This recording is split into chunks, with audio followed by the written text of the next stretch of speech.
Digby Stridiron is the executive chef of the new Parcel 32 restaurant here in downtown Charleston. In this special edition of Quintin's Close-Ups, I sit down with the chef one-on-one. And be sure to download the free Quintin's Close-Ups app in your Apple or Google Play stores. Well, Chef Digby, it is so good to see you. Good, pleasure of mine. Yes, sir. Absolutely. And welcome to Charleston. Thank you. It's good to be here. Yeah, thank you. We really appreciate it.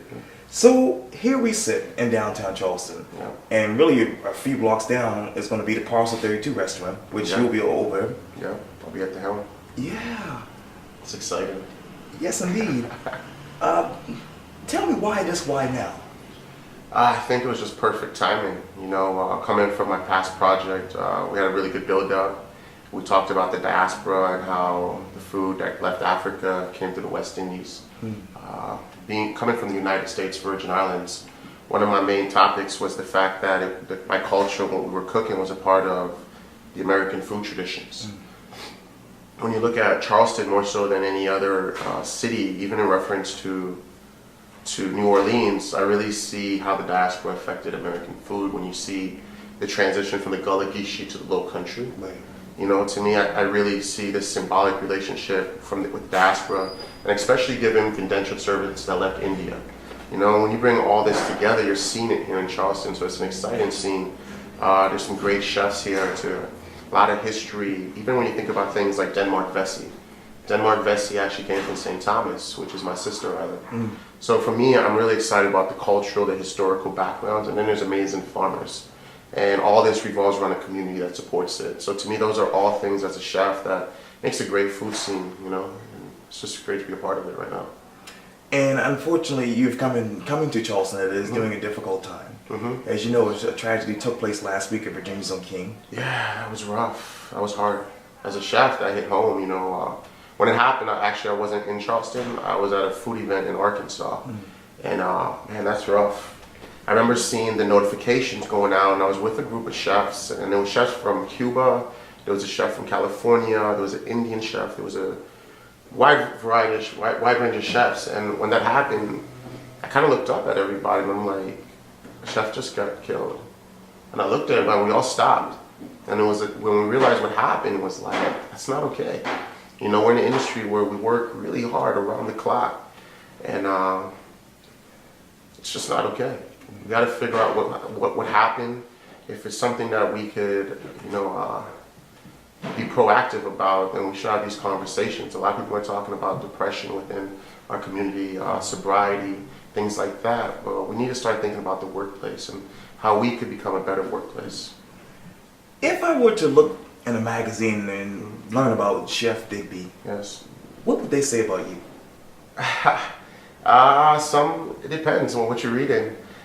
For me, you know, I see a lot of the farm to table and things like that, and it's great.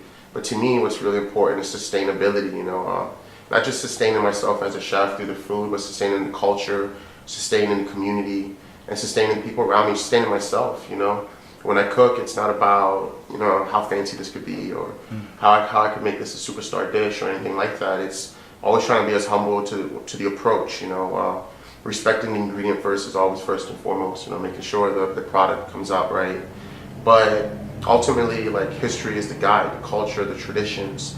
You know, when I come here and I think about things like the purlus, you know, it automatically brings back to pilaus, coming from Trinidad. Right. You know, and those are the things like I really love to connect. And for me, community, you know, that the relationship with the farmer, the relationship with all the different purveyors, the fishermen, the butchers. To me, that's what I thrive on, the relationship with my staff and my team. Right. You know, those are the driving forces that actually build the cuisine. It's not like a one man saying, hey, let's do this. It's the idea of working together and everyone coming together. It's like Voltron. Right. I've always had that thing with Voltron where you had these powers, you know, everybody had their own power, you know, and there was 5 of them. Right. And the thing is, none of them have a sword though, but when they came together and they come into this megalithic, awesome Voltron, a sword comes out of nowhere. And to me, it's always been like when you come together, you have that big factor, that thing that you didn't have it before, but because we came together, we're able to have a sword. You know, and I've always thought about that, and it's something that really hits home with me. It's coming together. And I know it's not really open yet, but Yeah. Parcel 32. Parcel 32. Parcel 32. If I were to come to that restaurant, what would I get on that menu in your mind? That's what everyone's. We're building. The thing is, the Parcel 32 menu, I'm trying to be as authentic, not just to myself, but to the community. So we're building all the dishes. I'm not bringing in any new dishes from any other spot that I've ever worked on. The concept is we're really trying to reflect the immigrant and how the diaspora affected American cuisine. So I know one of the dishes we're working on is on pork. You know, there's an amazing pork here. Right. And we're using berber spices, which is an Ethiopian spice. And we're curing it in that, actually, and braising it and creating this magnificent, almost like a terrine. And it's something new for me too, so I can't really give it a name yet. Right. You're going to see some good ceviches. Of course, we're in Charleston, so oysters and clams. You'll see that. I'm working on lobster. I mean, I think that's always great. But let's try to do something different with spiny tail. I think we're more closer to the south than we're up to Maine. And everywhere I go, I've seen the Maine lobster, so I really want to pay homage to the spiny tail here too. There's a lot of products here I feel like they're not using, the whelks and the conch. And those are things I'm really interested in shedding some light on. You know, curried oysters. I'm reading the books here. I'm really motivated by the Gullah Geechee cuisine here too. Not saying that I'm an authority or anything on it, but I've been studying it, and to me it's very interesting, and it's a part of American food that we're not really talking about. And when you look at chefs like B.J. Dennis, they're doing such a great, magnificent job highlighting that culture. And to me, to come to Charleston, that has to be a part of it, more so than the shrimp and grits. And those are all amazing things. Right. But when I think about the actual community and the culture of Charleston, to me, I'm really thinking about those dishes that I'm seeing, like, you know, the curried oysters and the purloo, purloos or pilau, however you want to pronounce it. Right. To me, the red rice. It's amazing the way they cook rice, and you know, I want to find those traditions and be part of it to where it's a part of my traditions. Because you know, when you think about how the diaspora happened, it's still kind of happening. Maybe it's not through slavery, but we're still moving. You know, so we're still able to travel from St. Croix or the Virgin Islands and come to Charleston, now be a part of this cuisine, but still have the techniques and ideologies and things that I grew up with in St. Croix, and be able to bring that as part of my arsenal here. So one of the things I've realized so far is that Charleston is the only place that I've been to that makes the macaroni and cheese the way we do in the Virgin Islands, which is different than other places. Right. You know, when I look at red rice, I immediately go to Taino, and I think about, I think about seasoned rice. I was going to my next point already. I was already jumping the gun. You know, one of the most amazing things I realized over the last couple of days, this is within like a 3-week period, is that the word bacon came from the word bucan. Bucan became the word buccaneer. So the Tainos were already taking their meats and they were slow smoking it. And that became the technique, which is now in the South considered bacon. And then you understand that the word jerk was actually a Taino word for smoked underground. So they had this definitive thing that they were smoking a lot of their meats. Right. And when you think about American culture and barbecue, came from the word barbacoa. I'm starting to see a very heavy relevance of the Taino culture in our American culture.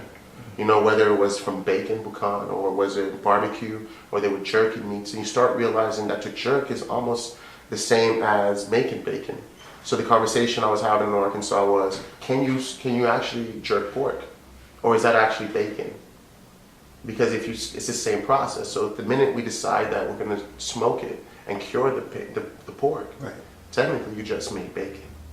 You know, so you start realizing how similar our cultures are, and you realize that the common factor that we all had was Africa. Interesting. Very educational. So we're sitting here on Upper King Street. There's a slew of tremendous restaurants here, up and coming, well known. Amazing restaurants. Indeed, absolutely. Amazing restaurants. Talk to me about the future of Charleston dining in your mind. Well, it's hard for me to talk about the future of Charleston dining because I'm still new here. You know, I just want to be a part of this amazing scene. I think the Charleston scene is dynamic. I've been to a lot of places across America, and what I love about here is there's a lot of people cooking with soul. You know, you go to New York and the food's amazing, it's top tier, great techniques. But what I'm finding here is flavor profiling. You know, like they're seasoning their food. You're finding those cardamom, You're finding fennel. You're finding coriander, cumin. You're finding beautiful flavors in the food, and it's exciting. And then again, the fact that the culture that's around here wants to eat. You know, sometimes that's the problem is you have great restaurants and it's trying to get the people through the door. Well, when I'm walking around King Street, I'm watching lines. Like, I've never seen that before, not even in New York, where there are people in a line to eat a food because that food's amazing. Right. And that tells you the story to me of Charleston and how important food is to the culture here. Because in the beginning, I mean, you always got to think about it, man. Food is what brought us together. Food was always that determining thing, whether me and you were hunting and they were picking berries over there, and at the end of the day, we all started a fire and we sat down together and we ate. And to me, that's the one thing I really like about Charleston is they haven't lost that. Well, Chef Digby Stridiron. Yeah, Digby Stridiron. Don't kill me. Nah, man. I really appreciate this. Oh no, the pleasure was all mine. It's just great to be here. Like, honestly, And God's best to you and success as well as this restaurant. Thank you. Hope you come in and eat. Look forward to feeding you. Yeah, thank you. Cheers. Yes, sir.